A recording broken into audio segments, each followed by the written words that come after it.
Welcome back. You're watching Checkpoint. Thank you for staying with us. Now, tonight, the Directorate of Criminal Investigations is investigating a case in which a baby was switched at birth at Pumwani Maternity Hospital. DNA evidence now confirms that a dead fetus given to the couple was not their baby. Where is my baby and whose baby were this couple given? KTN News Crimes Desk presents now on Inside Source, Where is my child? Our investigative editor Hussein Mohammed with that full report now. It is a child they had waited eagerly for. Kama ni msichana ni Anjoki, kama ni kijana Jeremia Karu. It was handed to them lifeless, dead at birth. A stillbirth is what they were told it was, but almost 2 years later, a painful truth has unfolded. Mikono imekauka kabisa. Ukisogecha hivi, huyo mtoto hakuwa ametoka kwa tumbo by 20 minutes. A truth painfully hidden from the couple by Pumwani Maternity Hospital. Inside Source lays bare the agonizing journey and chilling revelations of a couple robbed of parenthood. Where is my child? The couple's quest continues. My name is Hussein Mohammed, and this is Inside Source.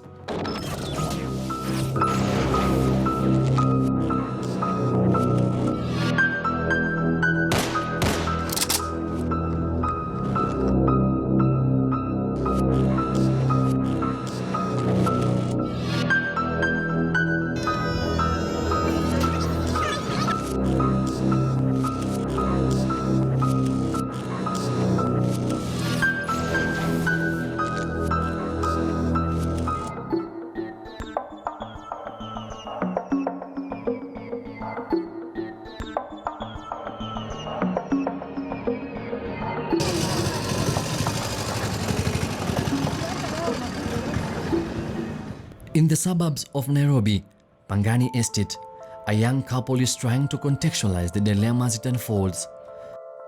A troubling present from a more troubling past that has been distressing 34-year-old Daniel Githui Karue and his 24-year-old wife, Consolata Mumbi.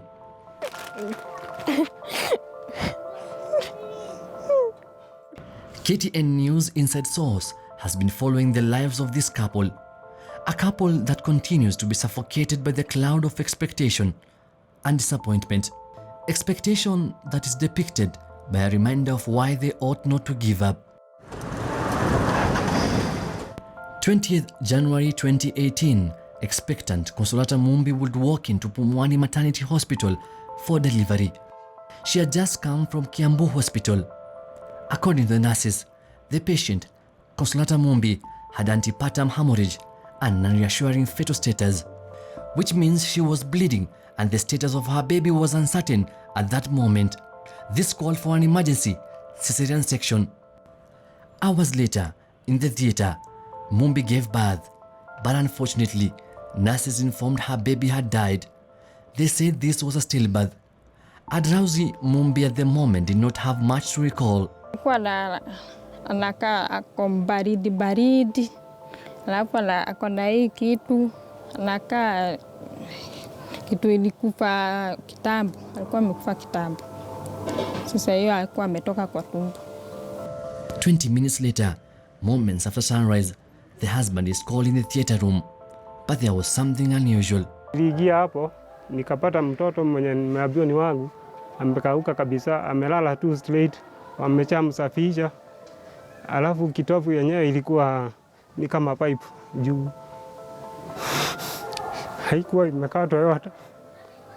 Ndio nikawaambia mtoto wangu ako wapi? Akasema mtoto ni huyo. Ndio akaniambia mtoto ni huyo. Kuna failo nyingine walikuwa wameleta hapa. Mimi wakaniambia ni sign. Mimi sikawaambia siwezi sign juu huyo mtoto si wangu. Ndio nikawauliza ruhusa kama wanaweza kubali ndugu yangu na sisagu waone mtoto, wakakata.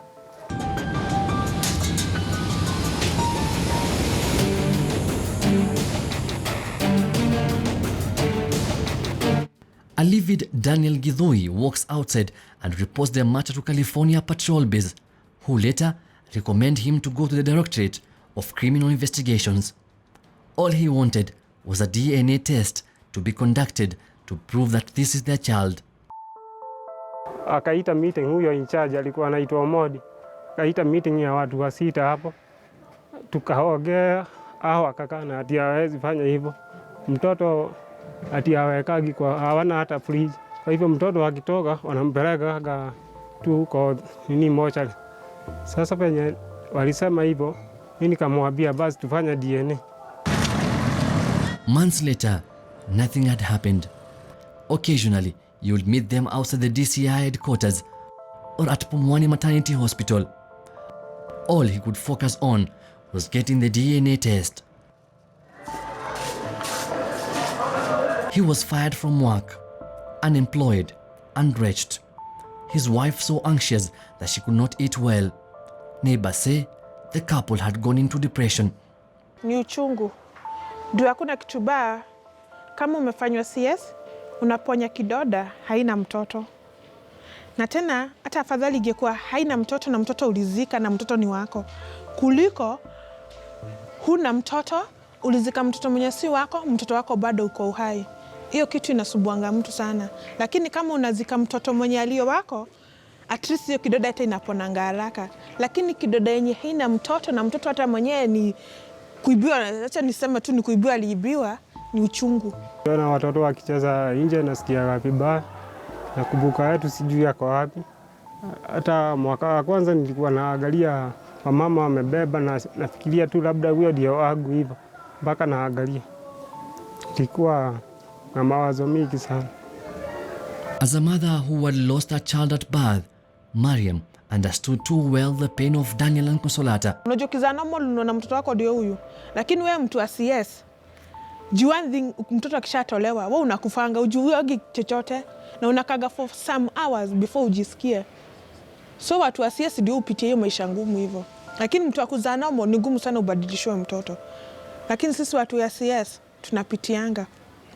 Nilipokuambia kuna maiti 6 na kuna information, kwa nini unaniambia ni moja? At Pumwani Hospital, a different narrative continued. Early September 2018, local media was awash with news of Nairobi Governor Mike Mbuvi Sonko visiting the hospital and stumbling on 12 bodies of babies.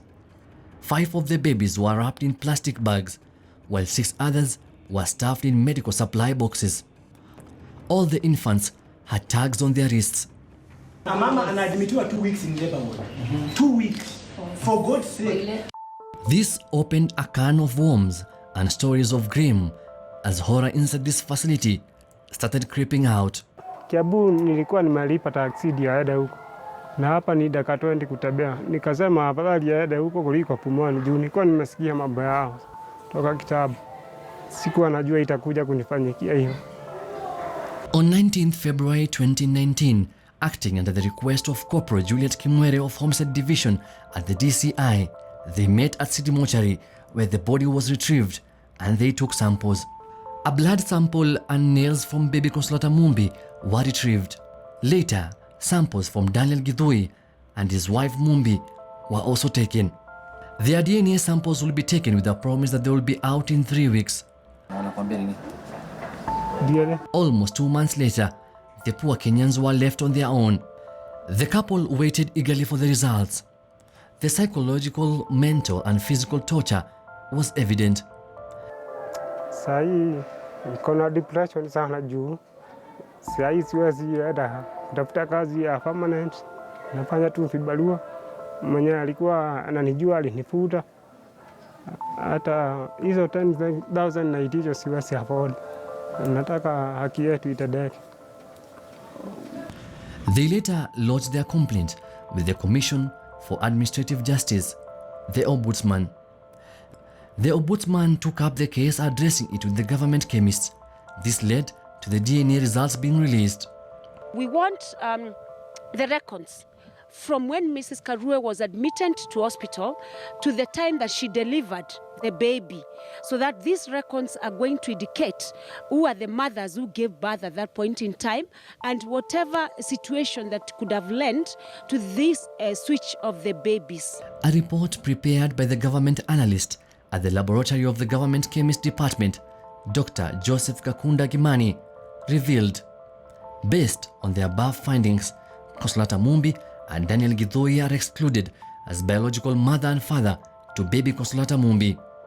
The report quoted, And we've actually confirmed that there was a baby switch, and Mrs. Karue and Mr. Karue were given a dead baby and told that that was their baby. We believe there are many women who have suffered in this manner. Many families have lost their children on allegations that their babies have been born still in it's a stillbirth or it's a dead baby. This clearly stamped the father's suspicion that the dead baby handed to them was not theirs. Mimi nikitaka Pumwani kama huyo in charge ama wenye walihusika waweze tu kurudishia mtoto wetu, hata kama ako wapi waturudishie. Hata kama wanasema kweli ni kweli wamekufa, watupee mifupa tujue, ndio tuzike, at least akili yetu itulie.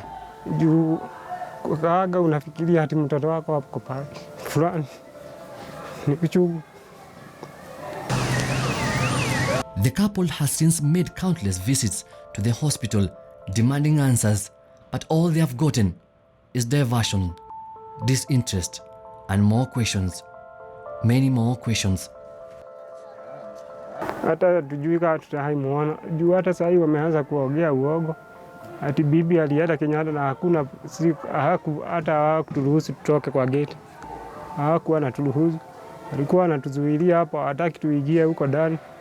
Tukakaa the whole night. Wanatuangalia tu hivi. Tusaidie, tutembe mali yako, tusaidie.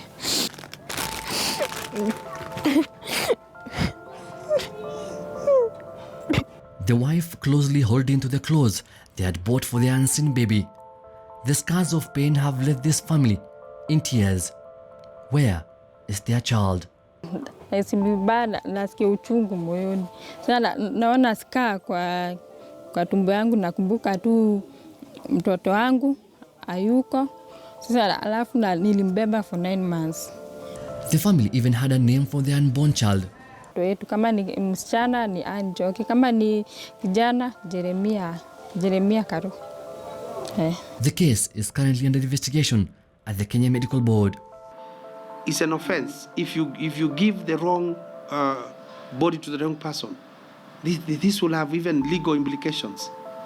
Yes, so for us, it's not only unethical, it's still an illegality on its own. So there is nothing which will fall short of telling them to avail the real baby to the family,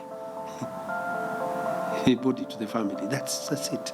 So for us, once we get the DNA test, we'll make our own determination. But let's not preempt what the committee sanctions will be. I think it's better we wait for the committee to look at it and make a determination.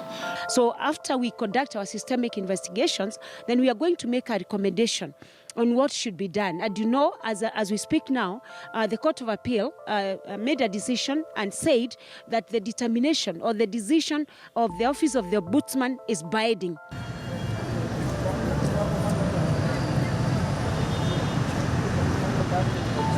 Pumwani Hospital carries a dented tag for the many cases of child theft and swapping reported at the institution. Just recently, a childless nurse at the hospital was arrested for allegedly trying to steal her baby. According to the hospital, Sheila Adhiambo Alwoch wanted to steal her baby born to Phoebe Achieng, a woman from the Mukuru Wanjenga slums. Adhiambo was arrested. Investigated, the boyfriend was shocked that the person admitted bearing the name of Sheila Adhiambo was using fake identity. The administration at Pumwani Hospital says it's aware of the issue lodged by Daniel Githui and the wife, but says it happened before the new management came in.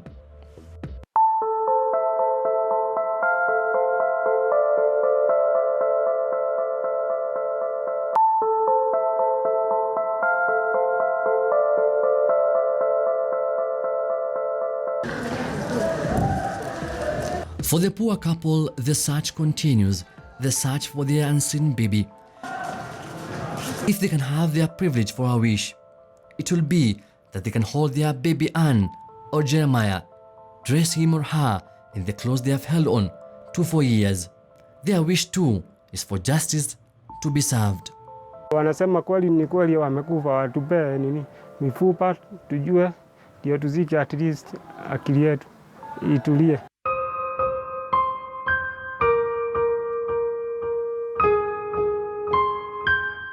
Hussein Mohammed, KTN News, Inside Source.